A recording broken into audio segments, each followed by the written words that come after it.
Good day, colleagues. I think we can start with the seminar right now. So it's a seminar basically from the BRICS Research Center.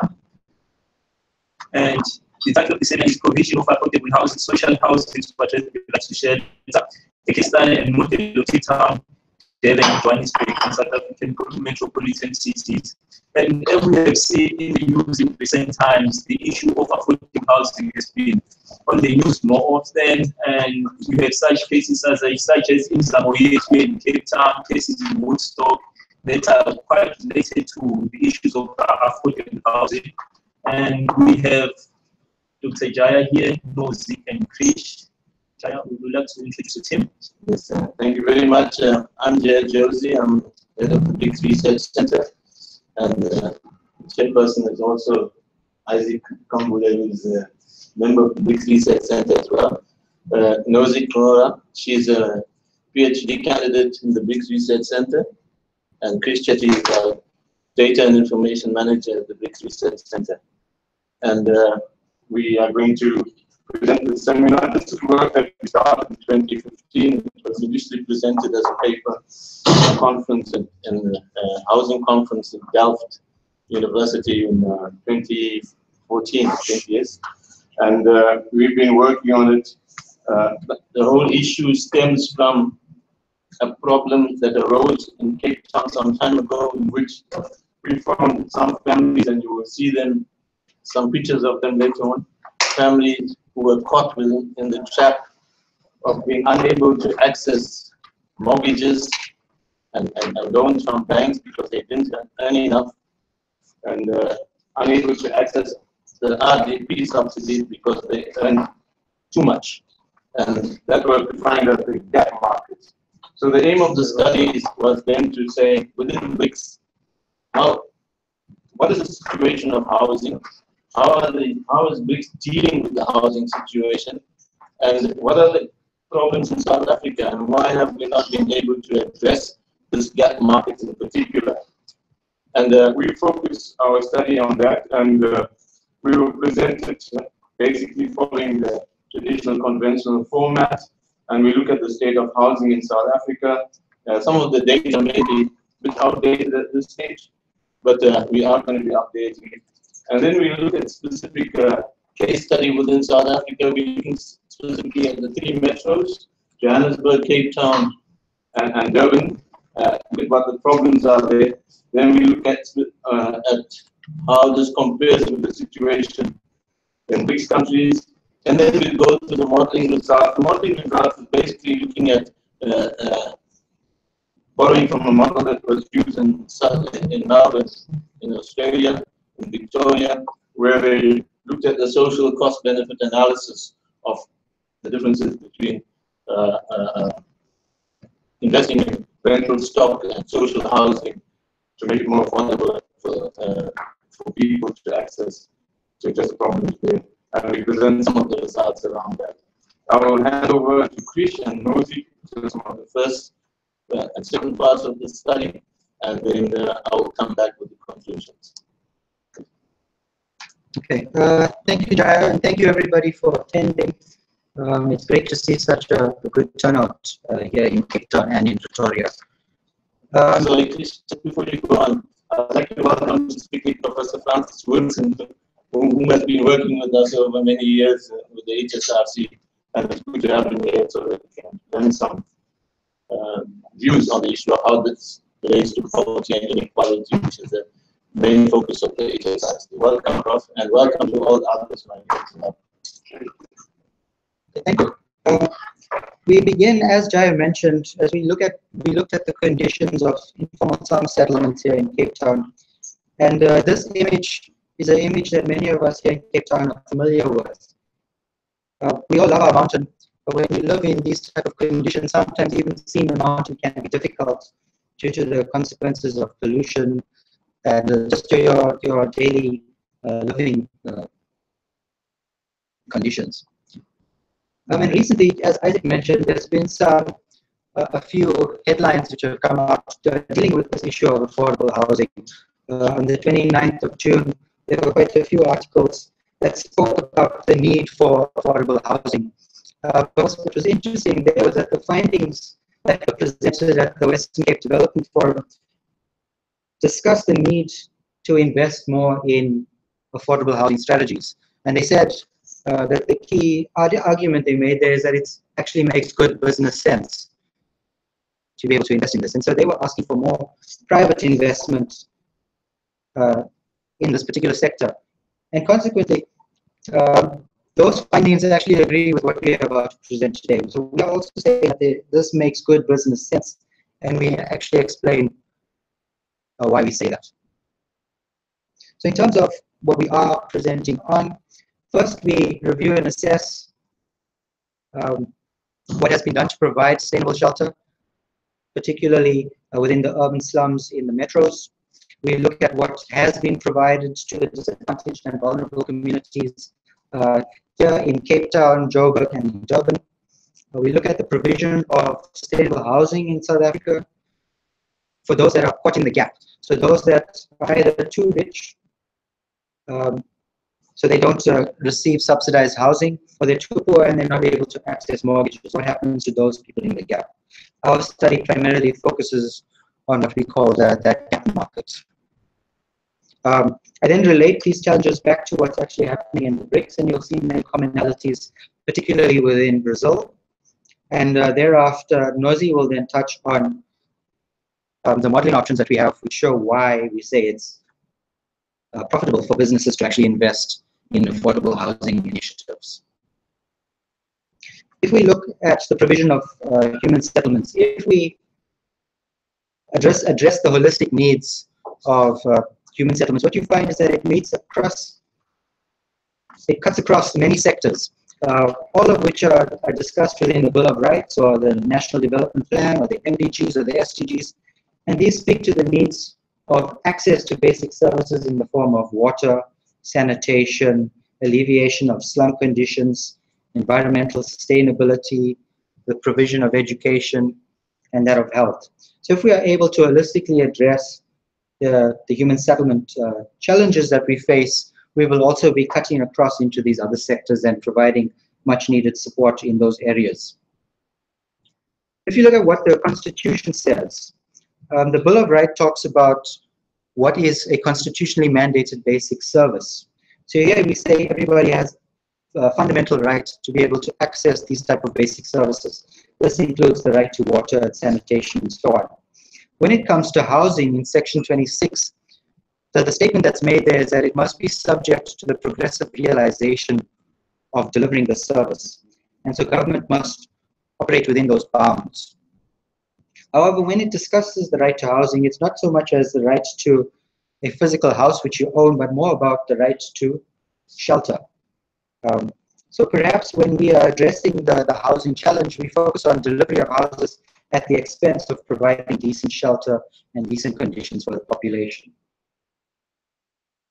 If we look at how housing provision has been provided over the last 20 years, if we look at the subsidies that are made available, for those in the poorer portion of the population, those earning between 0 and 3,500 a month, they fall within the subsidy market, and then you get the RGP housing subsidies which are made available. Those that earn slightly more than that, between 3,500 and 15,000, they qualify for what is called a FLISP subsidy. But these subsidies are quite small, and they're not having the necessary impact that they need. Those earning above 15,000 a month, they are able to gain access to the housing market via mortgages and so on. So they follow general private financing. Our focus is on those in the gap. And what we say is that those earning between 3,200 specifically and 1,500 are just not supported enough. And there's no real facilities which are on offer, which is having sufficient impact for them. If we try and unpack who this gap market is, we use Census 2011 data, and the closest income band that you can work with there is those earning between 3,200 and 12,800. But within that particular band, what you find is 22% of all households in the country fall within that particular gap market. 25% of all households in the country are rented and not owned. So it shows that people are inclined to rent if they do have the opportunity to do so. And furthermore, 13%, as reported in the census, live in an informal settlement. And if we look at the backlog stats, what we find is that consistently for over the past decade or more, the backlog has remained constant at about 2.1 million. And when we deliver houses, on average, the department is providing about 200,000 new homes each year. And so we're not making sufficient impact into the backlog. Due to whatever the reasons are, the backlog remains stagnant. When you look at the social housing initiatives that are led, you look at the Housing Development Agency, and they've provided about 10,251 houses from a period of 2007 to about 2011/12. And then you look at the Social Housing Regulatory Authority, and in 2 years, they only provided 7,400 or so housing units.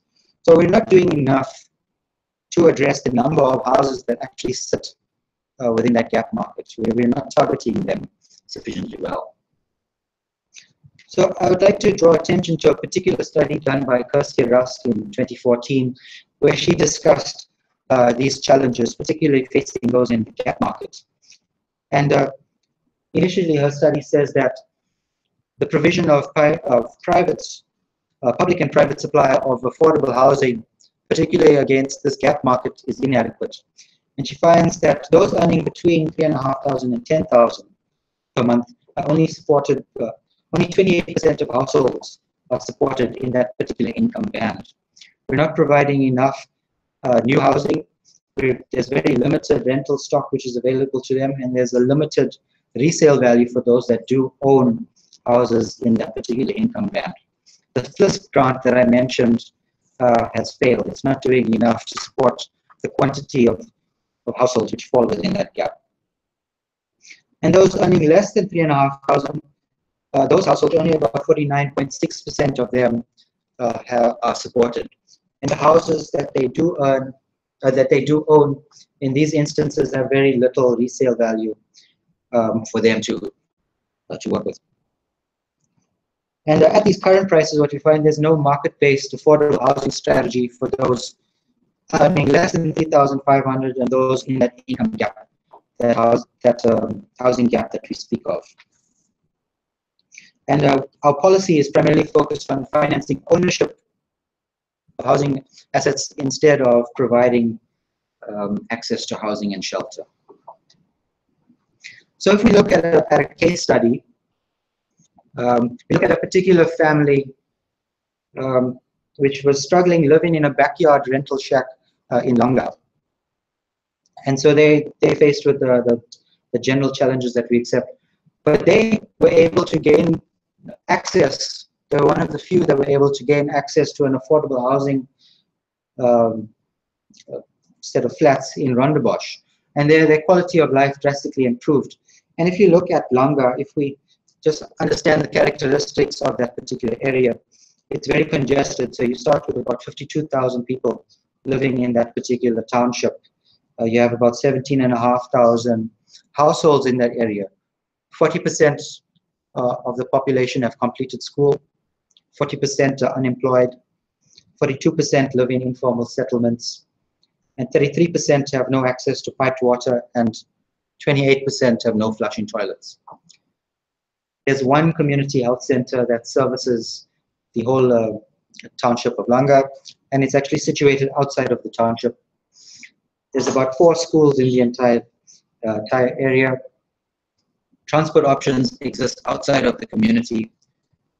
And to get to employment opportunities, you need to travel quite long distances to either the CBD or the industrial area slightly north of Langa. Rondebosch, in contrast, the stats are much more positive. It's less congested with 19,000 odd people living in that area. You have about 6,900 households. 92% have completed school. 5% are unemployed. 1% living in informal housing. 1% with piped water, with no piped water, and 1% without decent sanitary toilets. Much more clinics in this area, much more schools provided to this particular area, and the employment opportunities are well embedded within the community. So you've got accesses to malls and shops and easier access to the CBD and so on. So living conditions are much improved if you have affordable housing options located in areas where such facilities already exist. And so the quality of life drastically improved if you look at the type of sanitation facilities they had access to, and general safety that comes with living in a more secure urban area. These challenges are not unique to South Africa. In Brazil, we are very familiar with the favelas, and this contributes to the huge housing backlog that they have. In Russia, they have a situation of many dilapidated apartments. In India, they have the problem of the houseless, so they have very different standards to the rest of the BRICS in terms of what constitutes the backlog or not. And in China, they're dealing with mass social housing, which needs to be rolled out.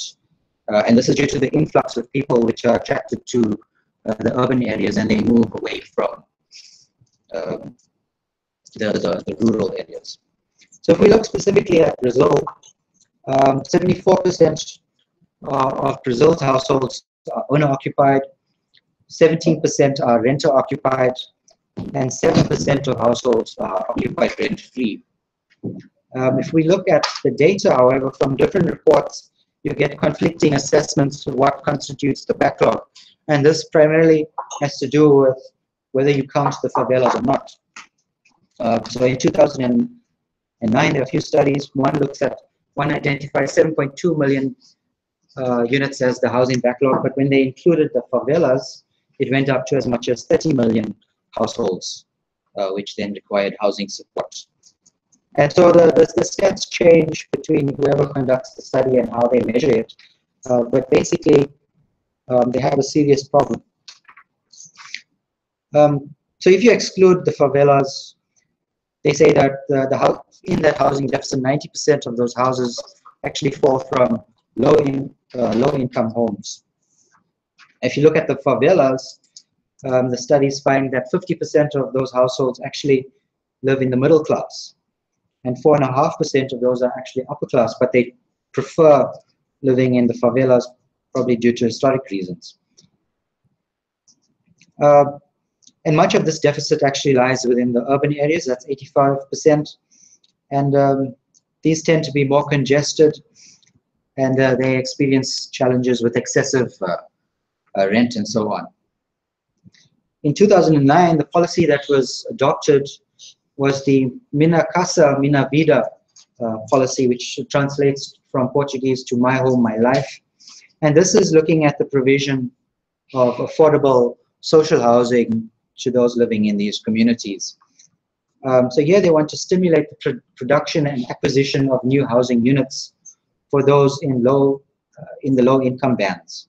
And so here they're trying to mobilize the private sector to contribute to the solutions that they roll out, and this will involve allocating subsidy financing to those households within that particular band. When they roll out these projects, they are guided by data on where the deficit lies. So they use the data for planning of these communities. And what they do here is that they're aiming to promote economic growth in low economic households, but they're doing this by supporting a wide range of income. So they have a different set of income bands, and they have different structures that they provide, or different policy options that they have based on the different income bands. So they offer you different services based on how much income you actually earn. And here they also offer special credit to organizations which are already involved in social housing, be it cooperatives or community-based organizations. So there's many parallels between South Africa and Brazil, and there's many lessons that we can learn from Brazil in terms of how they roll out these particular solutions. So their vision is that they want to try and transform those favelas and those informal settlements into more formalized social housing opportunities. In Russia, what we find is that private ownership has spiked if you look at the period of 2000 to 2012. So private ownership has increased quite a great deal. And this has to do with the historic reasons of from the Soviet Union, from those days. Here, when they look at what is housing provision and the housing backlog, they actually measure it in terms of square meterage. So they measure how large your home is, and then they divide it by the number of people living within that unit, within that house, and then that's how they determine whether you have a suitable sized home. So here, 93 million square meters of housing, which constitutes about 3% of total housing, were found to be in a dilapidated state. And of that 93 million, they say 11.2 million well below the safety standards which exist. And so the big challenge that they face in Russia is actually the maintenance of these houses, and this has to do with their history. And so because private ownership has spiked, what you're seeing is quite a strong growth in the mortgage market. And at this point, it's now worth about 1.8 billion US dollar, which accounts for 1% of GDP in Russia. As I mentioned, the challenges stem from many historic reasons. So in the Soviet area, the state owned about 90% of the housing stock in urban areas. And the rent income that was sourced from there was heavily subsidized.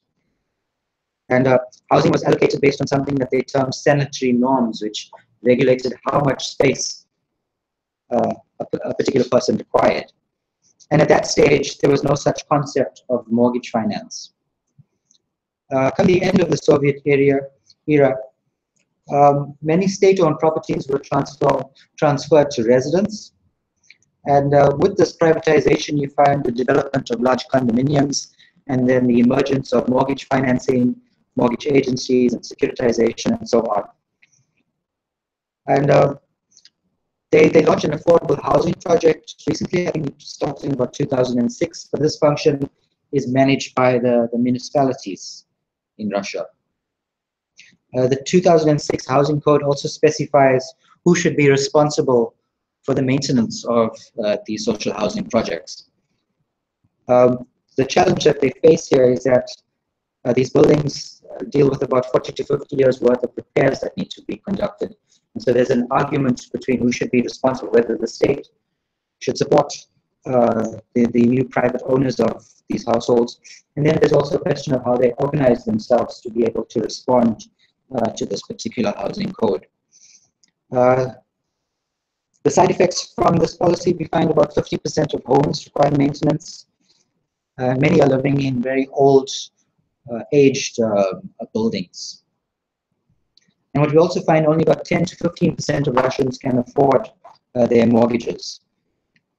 And so you find low levels of debt securitization, and new households which are trying to enter the market are struggling to find accommodation.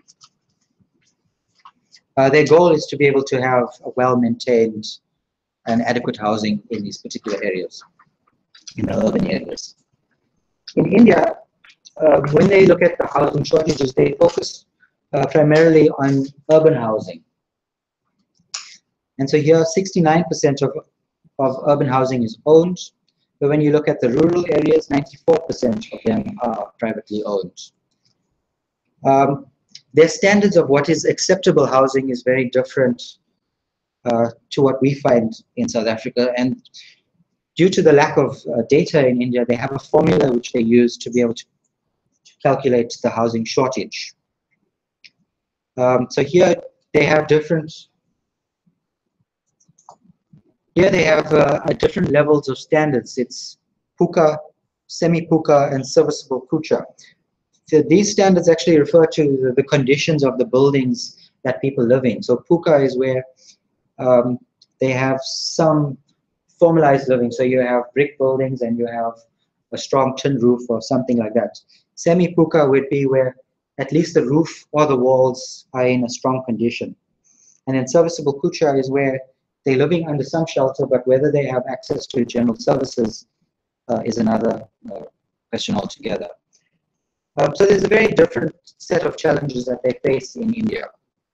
And it's about trying to measure the extent of the homeless and the houseless people, those without any housing, and then how to address those challenges.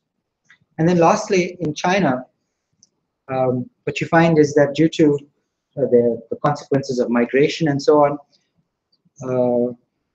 you have a much larger housing deficit than you have in the rest of the BRICS. So you have about 40 million units of housing out of the total 361 million households in China are facing a housing shortage.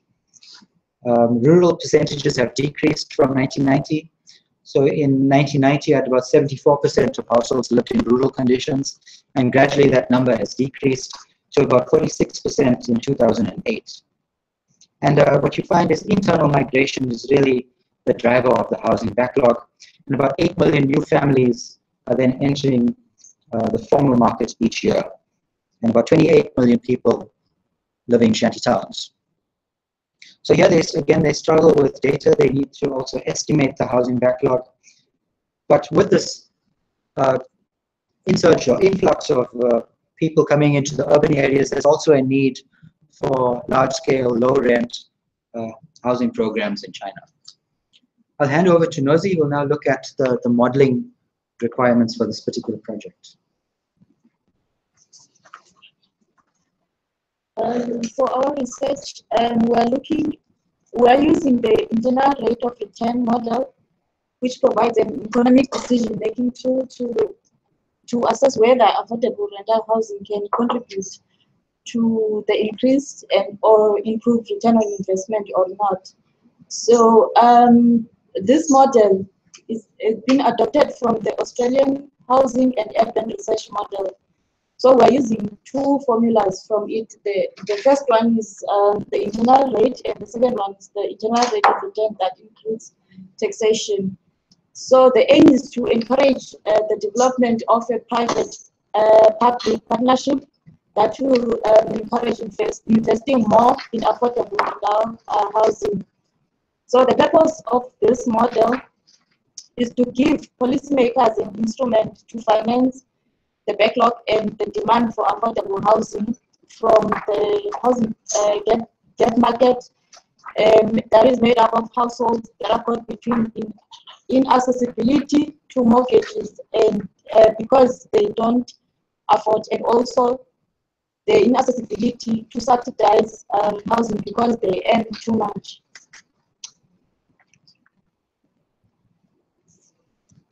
To estimate the housing gap market, In these three metros that we are using as examples, we used Stats SA, and we're able to access information of households living in formal dwelling and earning income that is between 3.2 and 12.8.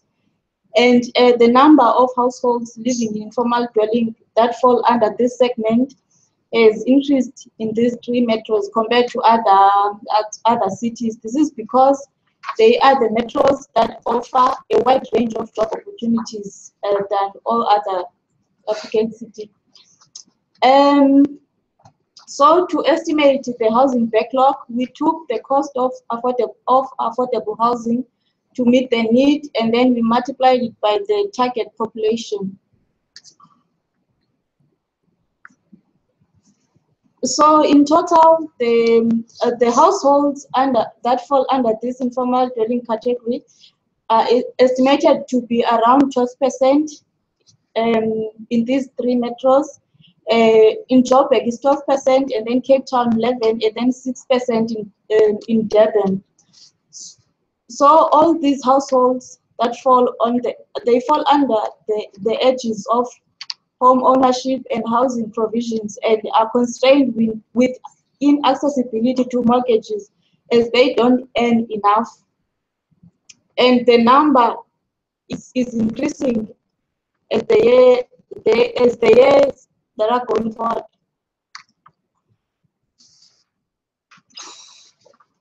So the backlog is calculated based on the population figures from census and mid-year estimates, and the value of backlog from 2011 to 2016 in Durban is around 2 billion, and then in Cape Town 4 billion, and then Johannesburg it's around 5 billion.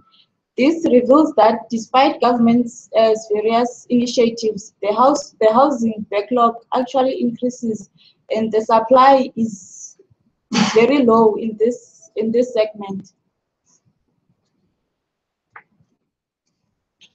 So for our model, we are estimating the rate of return if an investor decides to invest to the given size of the target population and housing backlog. So we are estimating how long it will take for an affordable rental housing project to generate profitable returns given a particular size of investment. So for these scenarios, I'll just give examples of what happens when an investor invests in affordable housing in these three metros. So firstly, for Cape Town, we calculated the rate of return, and we've used, we estimated that the rent of a unit is around 3.250. So we multiplied that by 12. And then the figure is showing that if an investor on affordable rental housing project,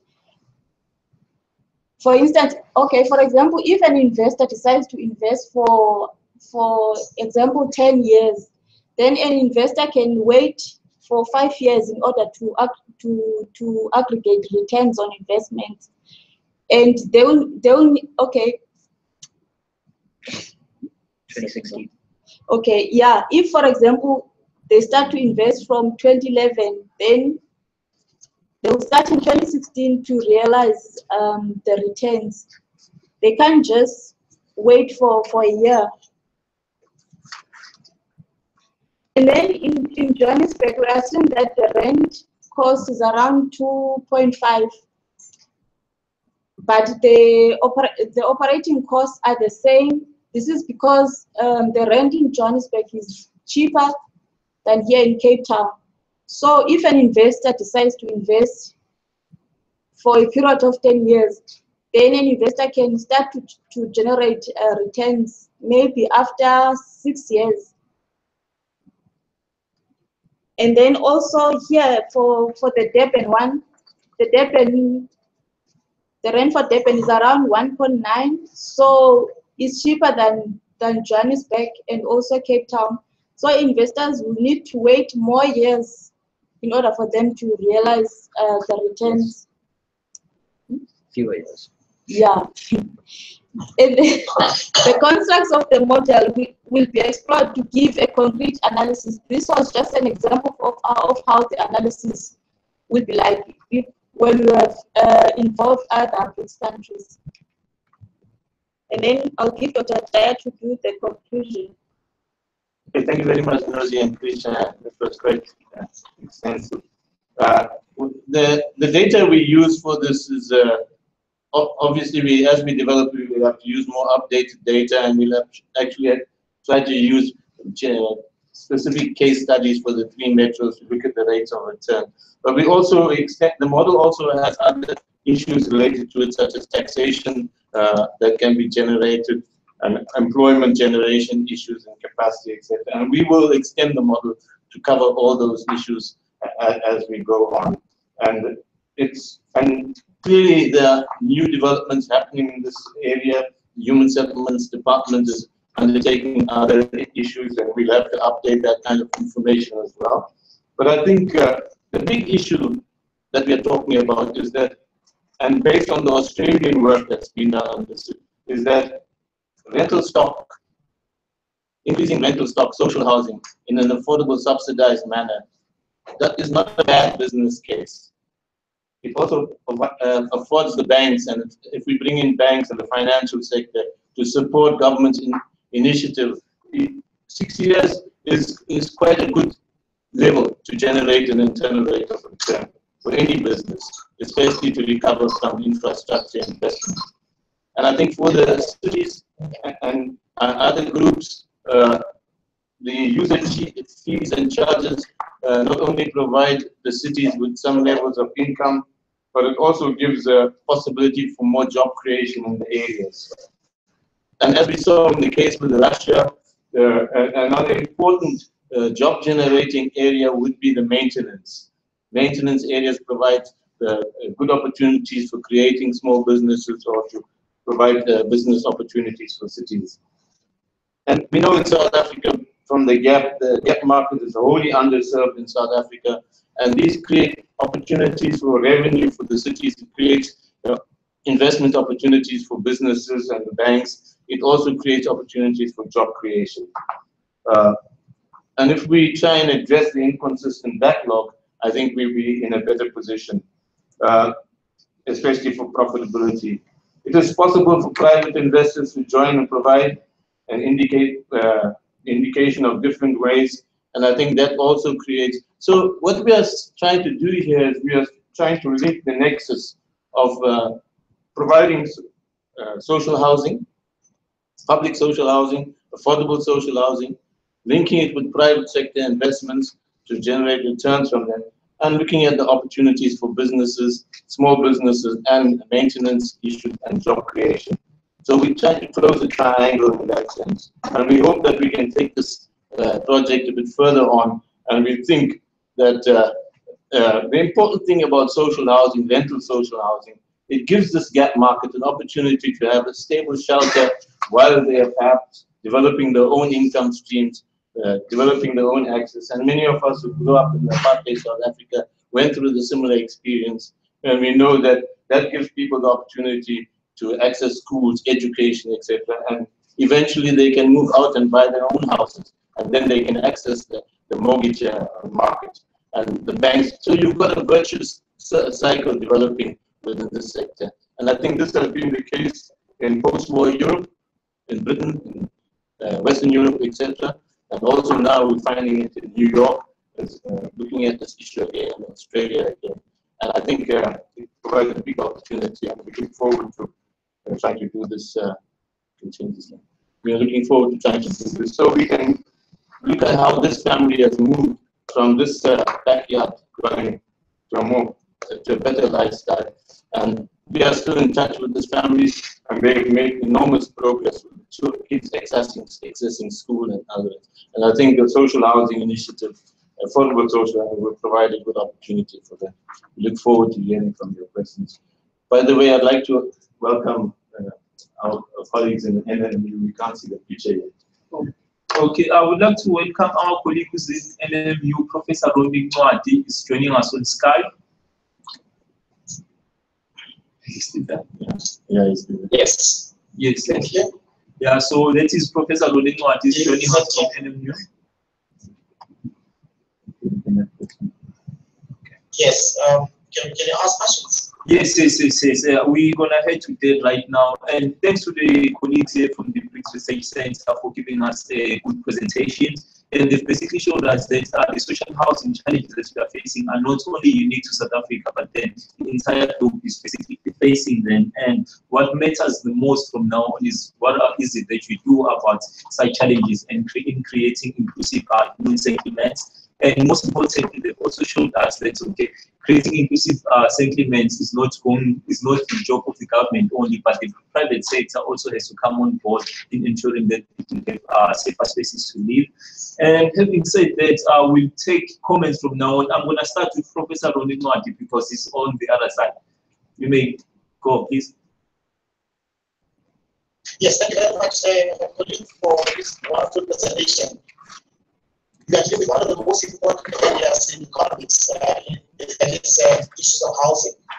And I believe this subject has also involvement in terms of the political space in South Africa.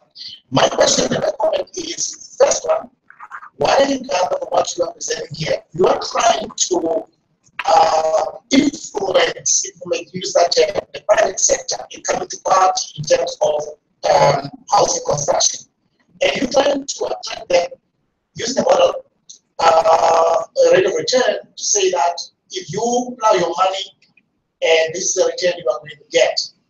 Now, firstly, we must understand that in South Africa at the moment we are having a crowding out effect where government is so immensely involved in this economy to almost the virtual exclusion of the private sector. So we will deal with how we are going to really get the private sector involved here.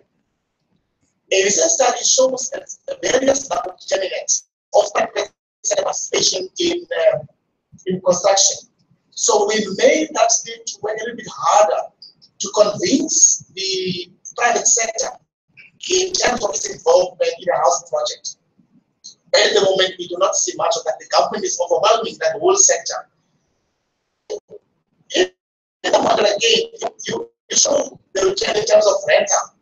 We are talking about the radical economic transformation. And this renting with the social housing, is it going to be permanent?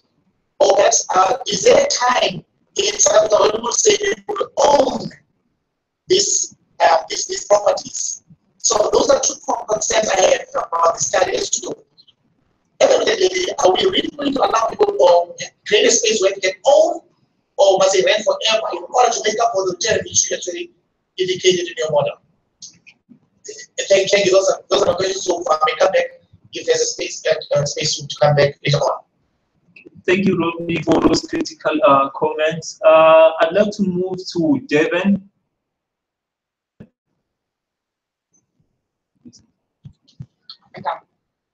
I'm listening for now. Okay. Okay, thanks. Okay, colleagues here, do you have any questions? Okay, from my side, your name of Theodore from Shakespeare. Maybe for future research to maybe factor into the location of these affordable rentals. Because if I get other people spend as much as 30% of the income and transport fee. So if these places can be located closer to the CBD or close to the place of employment, this be considered. Thank you. It's Alex from EPD. Just a small comment on the positive role of social housing. A good friend of mine has conducted a study on the effect of social housing on discrimination in the Netherlands, and has found that the provision of social housing is one of the factors that determine the rate at which segregation within the neighborhood can actually be compensated. That might be useful for your analysis to take into account that it is also positive effect on limiting isolation. Thank you, Alex. I think I'm going to go to Pretoria now and take a couple of questions because we've only had 2 questions so far and 1 comment from Alex. Pretoria?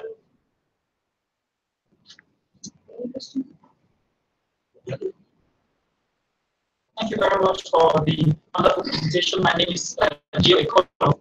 I'm a graduate psychology student. I have a few comments to make, and at the same time, I've got questions. Now, from a methodology perspective, you worked with incomes of the different populations. If we were trying to solve the problem of backlog, I didn't get anything about room density. How many people need a room in square space? Because here we just say building a house. How many rooms per house? How many families do you want to put in every house? Because that will explain how you project in the future. Because the next thing is you might be solving a backlog. Then in the near future we still have shortages. Projection for say in the next 10 years, the next 20 years. Because now we just know about the lack of homes, the homelessness, but we're not seeing the room density, family sizes, and the quality of the houses and the sizes. Because when investors come in, now you see in 3 years, 5 years, they have to make their money. So they rush in there, just build small, I don't know, but that's all the investment problem. But the social aspect itself, the right to shelter itself has not been solved. Because you're not living in a decent house, because investors actually want to make their money. So how do you actually incorporate that in making sure that you convince these investors, giving them standards that would meet the right to shelter? That's one. The second thing, it is beautiful to say in 3 years, 5 years, 6 years, you have return on investment. You don't tell any risk. Assuming I'm an investor, I want to invest in housing.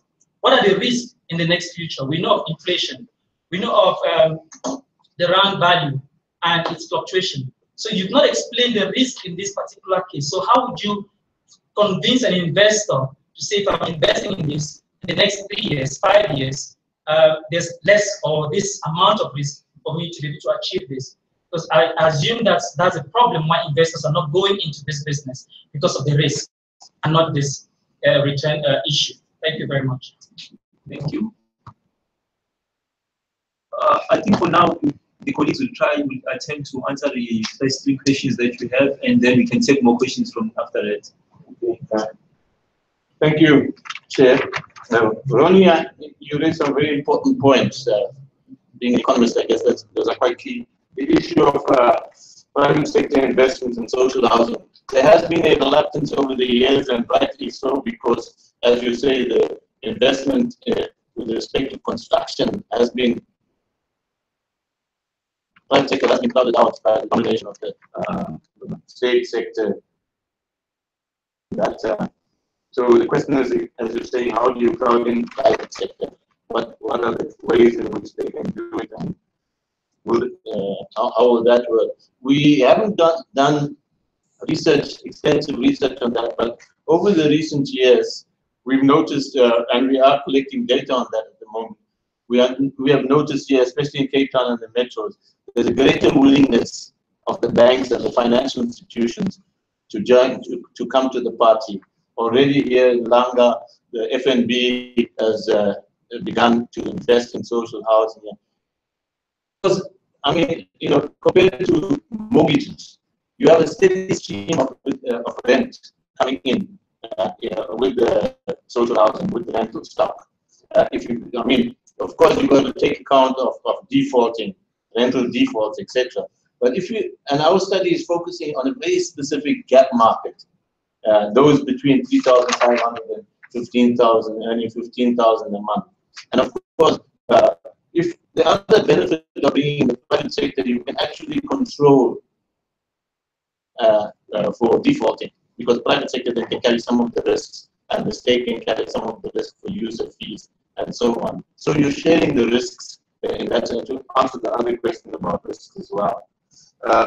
And the internal rate of return using rentals, would the people be able to eventually own the houses? Now, you see, the idea of rental stock, and this has been the case everywhere, in New York, in London, in Amsterdam, The idea of rental stock, social housing, is that this housing has to have a regular turnover. In other words, people must be able to leave the rental stock and create conditions for other people to come in and buy their own houses elsewhere. So the social housing is a measure to provide shelter while they are within this income gap, not to own that particular house. Now, but I know in South Africa we have had the experience in apartheid South Africa and post-apartheid where people who were continued living in rental stock forever, but eventually the state made a decision and so on. And in the UK, Margaret Thatcher did the same thing. To show people that they can own the social housing stock. That didn't necessarily result in some positive outcomes in the UK and even in South Africa. And here in Cape Town, we are having enormous programs in certain rental housing stocks in the townships, certain townships, which speaks to the area of where people are located, which comes back. So if you're located in townships, in ghettos, in rental stock, the negative effects of social housing and that kind of township emerges. I mean, Hanover Park in Cape Town is a classic example. I found that become a hotbed for crime and so on when they converted it into housing, and it created its own little market for themselves. So I think, but it's possible that at some point the state may take a decision and offer the social housing for people to buy. But I think the important point is, where is it located? In South Africa, we have a terrible history of locating these social housing out on the outside, in ghettos, in slum conditions, etc. And many people are not willing to buy in those areas. They would rather buy in areas where the value of the property that they buy would be much better. So I think there are some dynamics and nuances around whether people should own the social housing and where it should be built. The issue of the location of affordable housing, I guess I've answered that in a way with that. It is interesting to know that Alex is your discrimination in Netherlands. I remember when we were there to present the paper in Delft, some of this issue was raised because South Africa's big problem is that the current social housing provision is based on the discrimination of apartheid through various acts. And I think using that kind of example, what we did in the Netherlands, would be very useful for us. Manage to integrate these, to bring those areas, to use the social housing to actually break the cycle and patterns of discrimination, and especially on a racial basis. So that would be a good example. We definitely take that on board here. There are questions from Victoria. Yes, the income, we use essentially incomes at the state, and we use the population. So incomes and population data was used. But we did not look at room density, but I guess then you'd have to take room density on board as a variable, and I think we will do that. We will have to look at that, and we'll have to look at that in terms of family sizes and the quality of houses. We will look at the institutional side of regulations and standards, etc., because that must speak to the whole issue of the quality of housing. And because we know what the history of South Africa. And this is why in our paper we argue very strongly for moving out of the ghetto patterns of social housing that has characterized South Africa towards a more integrated approach in areas where people have access to jobs, have access to services, etc. And I think in that sense, you can either piggyback on the current regulatory framework of cities that are applicable in those areas, or you can introduce new regulatory issues to do that. But I thank you for those questions. We definitely look at that. And as I said, the risks in the paper that we do, we look at why the private sector should be involved in it. There's enough information there for us to look at and address the risks that can be dealt with within that same thing. But we definitely have to look at it. This paper is still in the beginning stages. When we look at the institutional structures, etc., we will address some of those issues. So thanks for those comments. Just a comment. So if you look at the way we structured our model, so we took a very holistic view and said we quantified the size of the backlog in each of the three municipalities. We did that by looking at the number of households as identified by Stats SA that lived in that particular income band and lived within informal settlements currently. And so we use that to estimate the size of the backlog.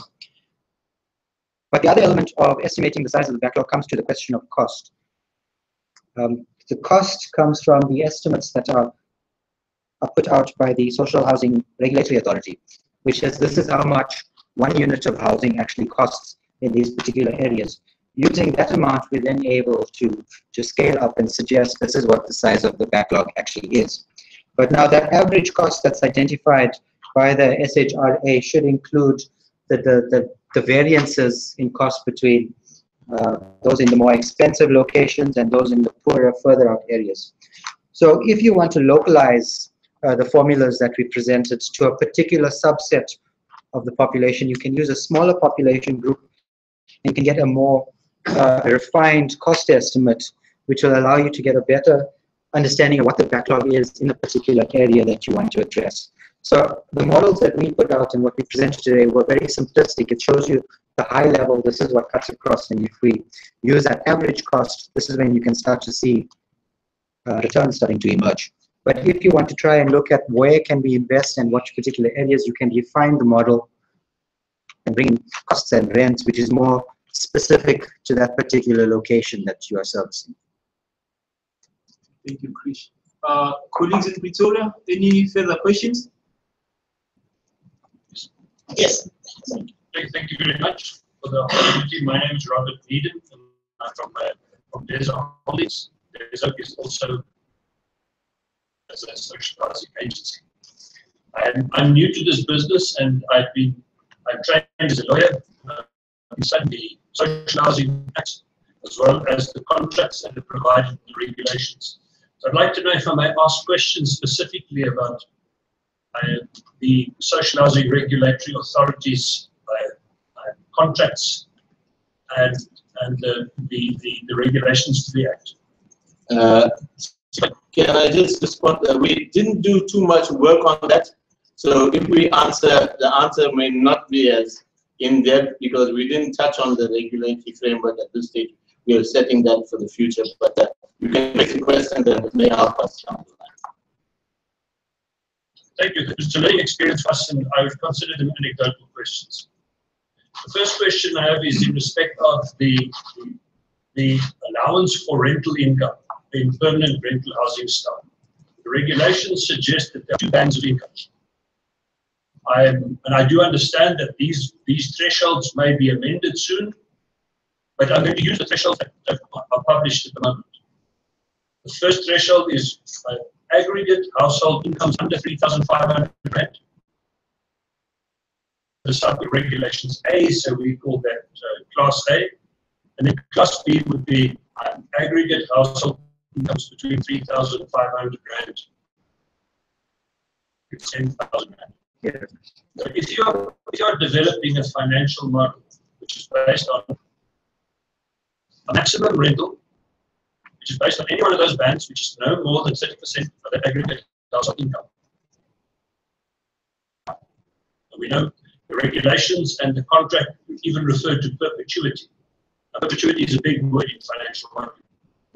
The question I have is, what do you do if you have 70% of your aggregate household income in Class B? Breadwinner, an important breadwinner in that aggregate household income, and you have a portion of your 70% income stream sitting into Class A.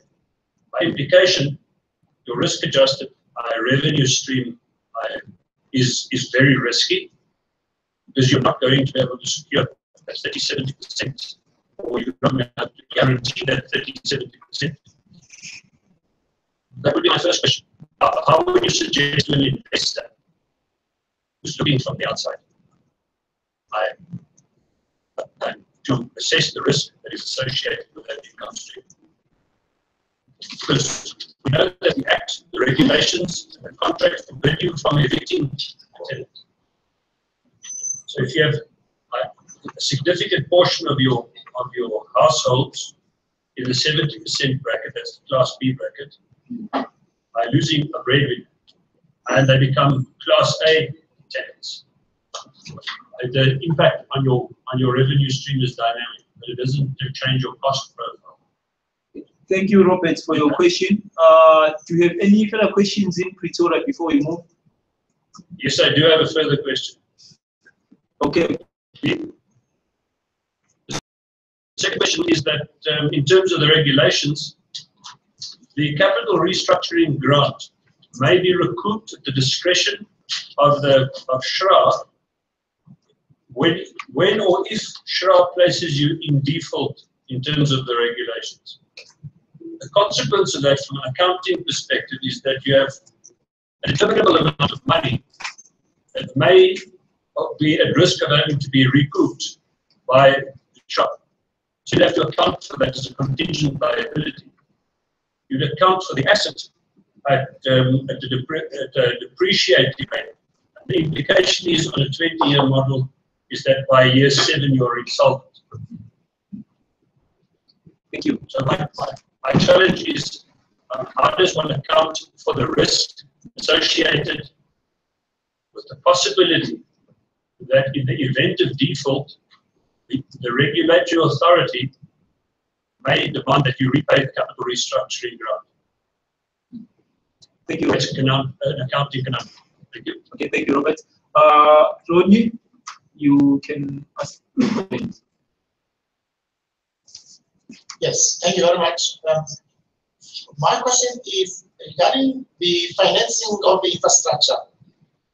I know there were talks about the Fuel Development Bank under BRICS, and to what extent do we foresee that there has been a contribution towards infrastructure, to social housing in South Africa? Thanks.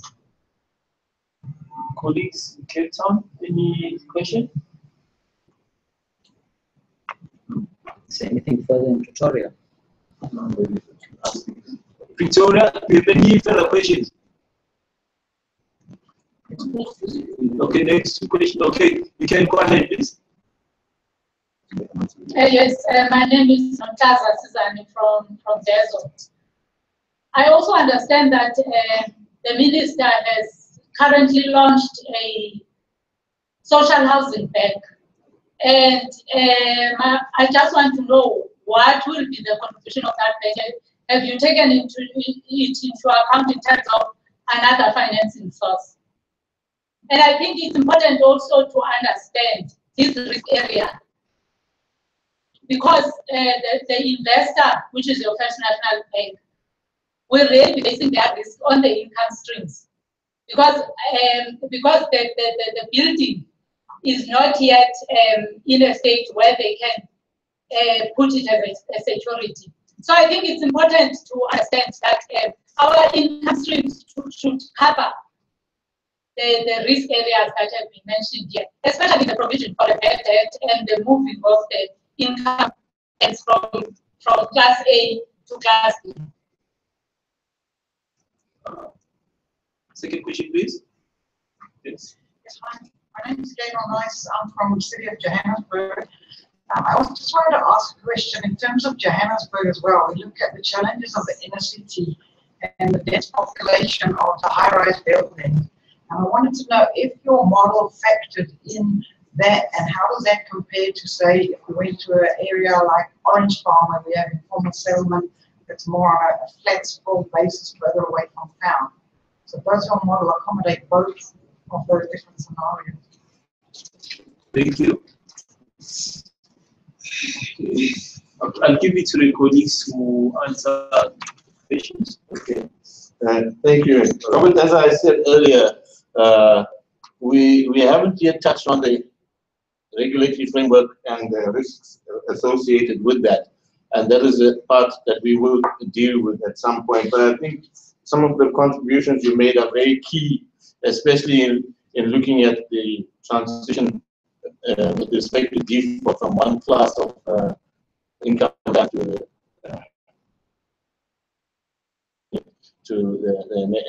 the lower class of income bands, and how we deal with those kind of stuff. That's going to be very important and very key.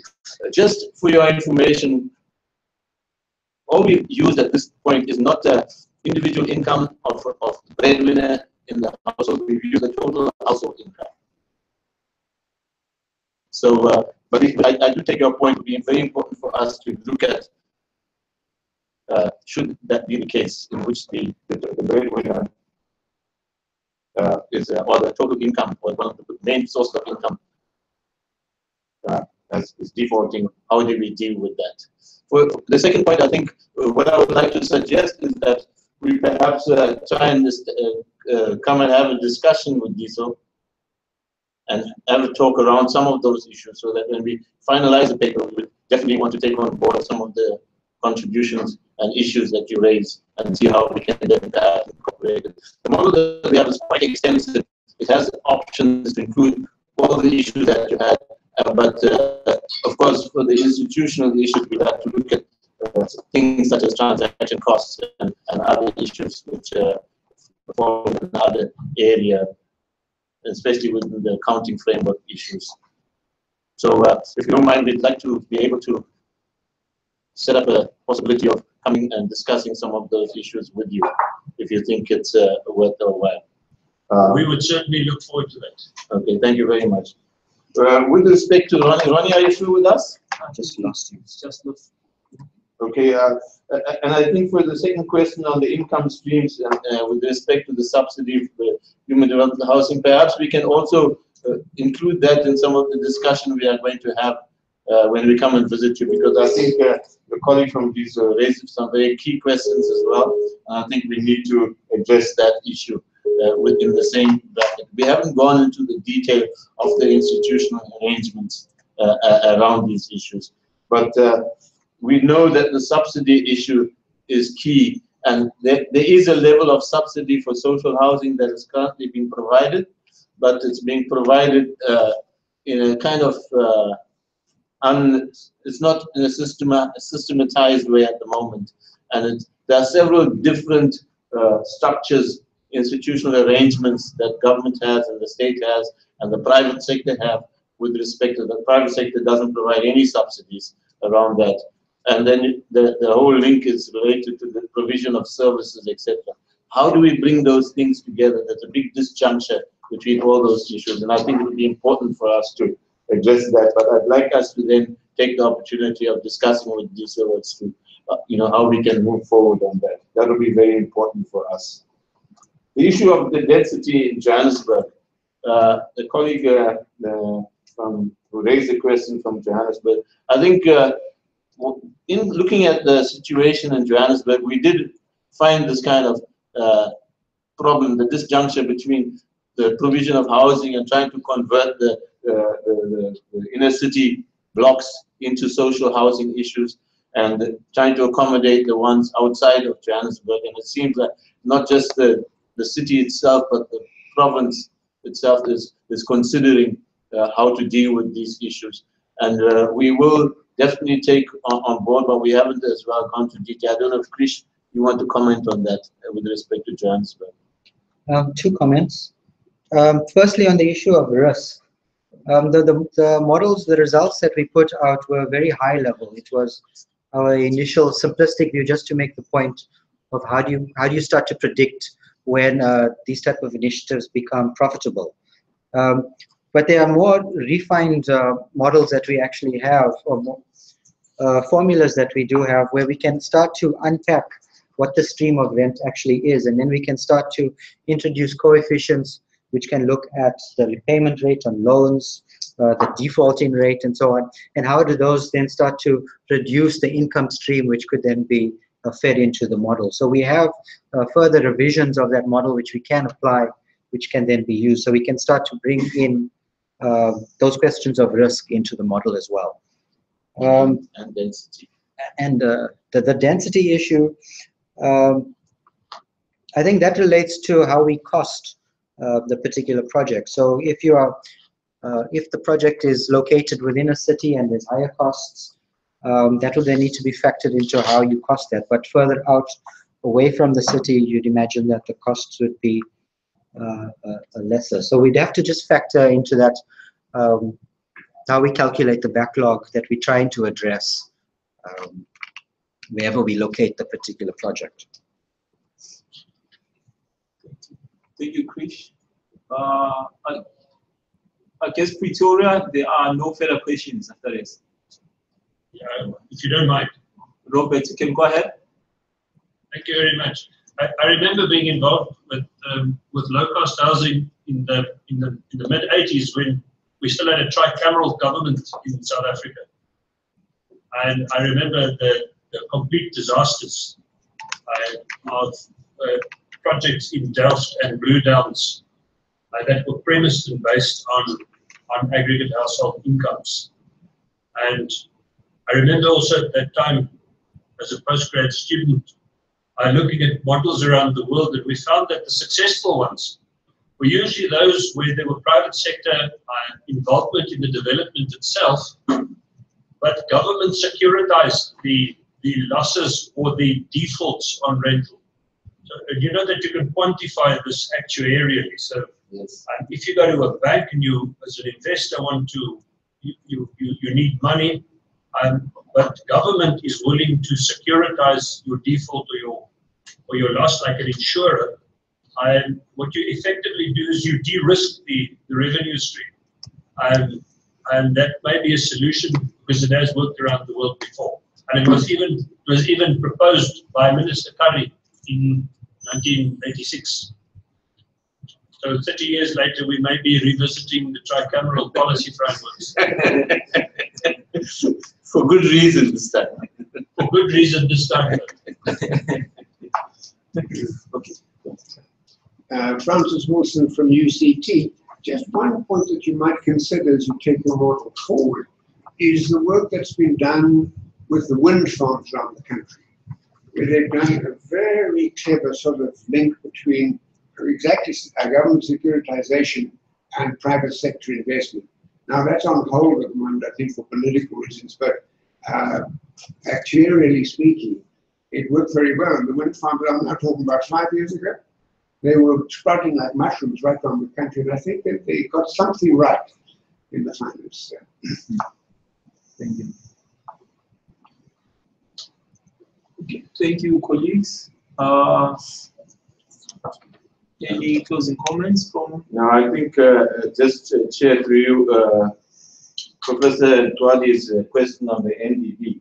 I think it's quite, at the moment, their focus is not so much on housing, but I think what they are looking at is if they do this, it will be through the development banks of each of the BRICS countries. But at the moment, the DBSA is involved in the metros and in the municipalities, assisting them co-financing some of the issues, subsidizing some or funding some of the issues. So I think if the BRICS banks, BRICS countries invest, they will most likely do it because they always use the development banks in the countries that are in which they are related. And so if any financing comes through, will come through there. At the moment, they're focusing more on sustainable development and energy and renewables and so on. Okay, to all the colleagues, thank you for your attendance, and to those who made a significant contribution to this presentation, we also thank you. And I believe that my team here at the BRICS Research Center will also be in touch further with some of you who have made contributions that they'd like to include in the study. So thank you to everyone who came out and took your time to listen to our presentation. Have a good day. Thank you. Thank you, Chair.